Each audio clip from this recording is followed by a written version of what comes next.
Hey everybody, welcome to today's video. What we're going to do today is we're going to talk a little bit about exhaust and header wraps, and we're also going to do a little experiment to see how well they work.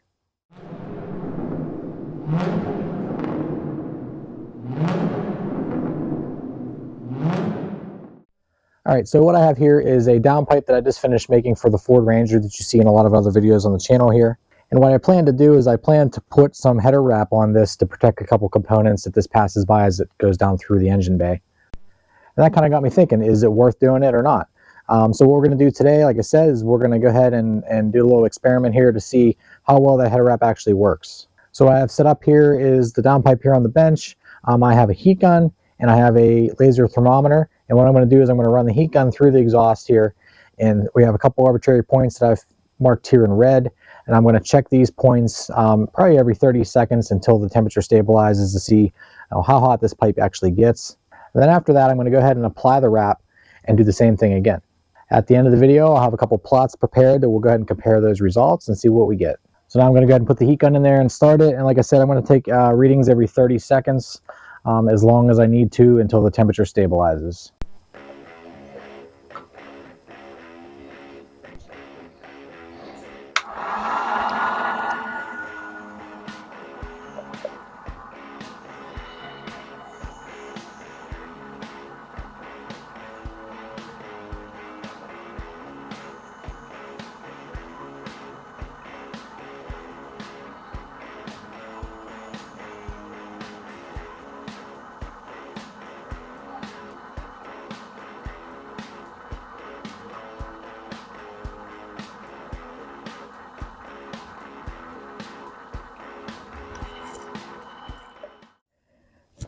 Alright, so we finished up there. It took 6.5 minutes for us to stabilize.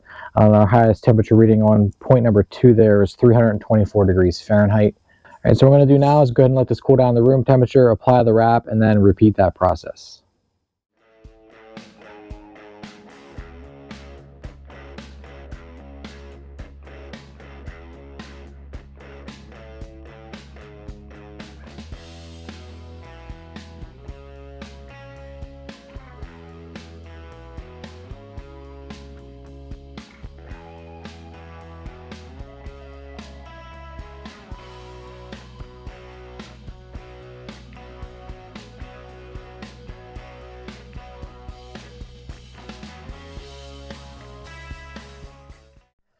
All right, everybody, so we got our wrap installed.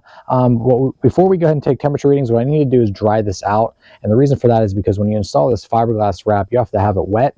And I don't want to take temperature readings while it's drying under heat the first time. So what we're going to do right now is go ahead and cycle it, heat it up so it dries out, let it cool back down, and then we'll go ahead and start over and take our temperature readings.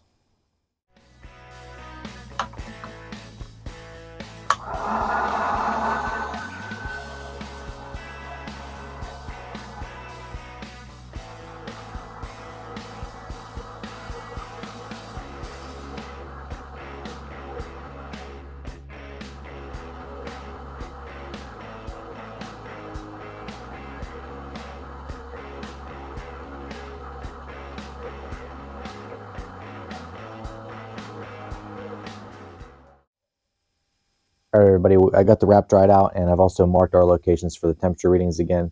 So what we're going to do now is go ahead and just repeat the process from before and heat this back up again and take our readings every 30 seconds.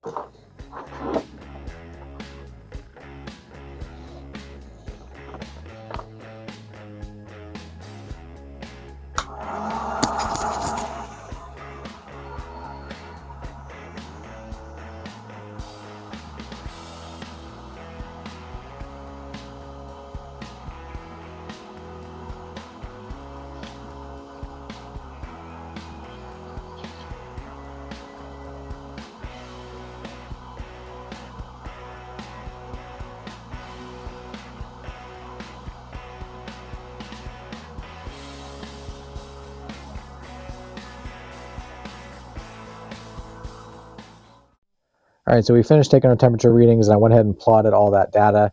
Let's take a look at those plots right now and see what we got. All right, so our first plot here is one with no wrap at all.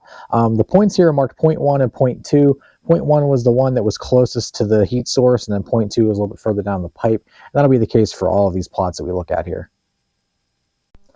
So after about 6.5 minutes, the temperature stabilized at 324 degrees on point number 1, and point number 2 ended up at 309. So there was about a 15-degree spread between the 2 points. And even though the points were only a few inches apart, that 15-degree spread is probably attributed to a lot of heat being lost through the surface of the pipe. You can also see on the plot that earlier in the temperature readings, that spread was a little bit larger between the 2 points. And that was most likely because the pipe hadn't quite warmed up down near point number 2 yet. I think as we went on, that heat was starting to sink down the pipe, and it caused those to become a little bit closer together. But like I said, it still ended up about 15 degrees apart after 6.5 minutes. So moving on to our next plot with the wrap, you can see that's quite a bit lower. Our point number 1 ended up at 258 degrees, and point number 2 wasn't far behind at all at 255, so those are almost the same. And again, that was after 6.5 minutes. And just like the other plot, you can see that earlier on in the readings, the spread was a little bit further apart. But as you went on, they did get a lot closer together, a lot faster and closer overall than without the wrap. And sort of opposite of what I said about the first plot, where that spread in the temperatures, I think, was due to heat leaving the exhaust through the sides of the pipe. In this case, they're so much closer together, and I think it had to do with the wrap keeping a lot of that heat inside the pipe instead of being dissipated through the walls. All right, so I put together one final plot, and this plot is based on point number 1 for both of those runs for with and without the wrap. So what we're comparing here is the 2 higher temperatures from both runs for the measurement point that was closest to the heat source. And this plot makes it a little bit easier to see the difference between the two. You can see there's a significant difference across the entire time range between having the wrap and not having the wrap. Overall, the average difference between the two was about 65 degrees Fahrenheit.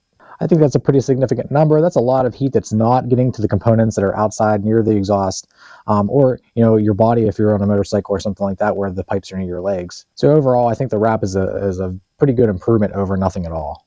Now there are some pros and cons to the wraps. You'll hear some people talk about the wrap itself is prone to collecting moisture, which could corrode your exhaust pipes. There's also other substances like oil or grease or anything like that that might be able to get into the exhaust wrap and could pose a potential fire hazard. And as far as the moisture goes, yeah, I would agree that if this is constantly being exposed to water, there's going to be a chance that that's going to hold moisture and cause some corrosion on your pipes if your pipes aren't stainless steel.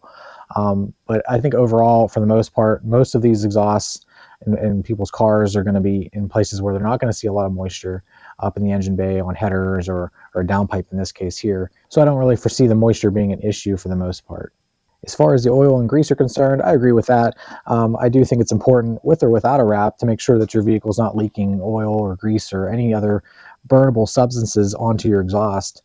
So I don't think that's something specific to just having a wrap on your exhaust. You should be making sure that that's not an issue regardless. But the wrap does present the ability for that to absorb some of those materials and pose a potential hazard down the road if you're not careful. Alternatives to the wrap do exist, such as ceramic coating. It is more expensive to have done, but it does eliminate the risk of having oil and grease and things like that build up on the wrap. But I do think that it doesn't work quite as well as the wrap does. All right, that's all I have for today's video. I hope you enjoyed it. If you did, give me a thumbs up, and as always, if you haven't subscribed, please do so, and I'll see you next time. Thanks for watching.